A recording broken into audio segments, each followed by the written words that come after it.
તો કેમ છો મિત્રો? મજામાં દેશો. તો મને આજે એક એવો વિચાર આવ્યો કે લાઈવ ને હું કઈક સારું કામ કરવા આજે. પછી તો મારી નજર ગઈ આ પાણીના પરબ ઉપર. તો આપણે આ પાણીના પરબ ને સરસ મજાનું આજે સાફ કરવાનું છે. પાણીના પરબ ની નીચે ગંદકી રહેતી એની ઉપર આપણે ટાસ પાથરવાનું ચાલુ કરી દીધું.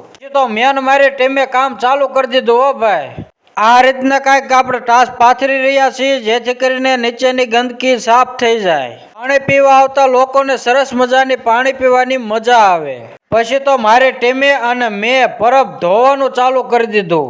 કેમ કે પરબની ઉપર ધૂળ અને કચરો જામી ગયો તો એટલા માટે આપણે ધોઈને સાફ કરી નાખશું એને. કેટલો કદડો જામી ગયો છે આપ જોઈ શકો છો ગાઈસ. બરાસ ઘસીને કદડો કાઢી નાખવાનો છે આજે. પાણીના પરબની નીચે કૂતરા માટે પાણી પીવાનું કુંડું પણ સાફ કરી નાખ્યું. તો સરસ મજાનું પાણીનું પરબ સાફ થઈ ગયું છે. તો ગાઈસ આ એક સેવાનું જ કાર્ય કહેવાય. તમે પણ આવી સેવા કરતા રહેજો. કેવા બધા પાણી પી રહ્યા છે. સરસ મજાનું પરબ થઈ ગયું હવે તો. ગાઈસ મારો આ વિડીયો સારો લાગ્યો હોય તો લાઈક, શેર અને સબસ્ક્રાઇબ કરવાનું ભૂલતા જ નહીં.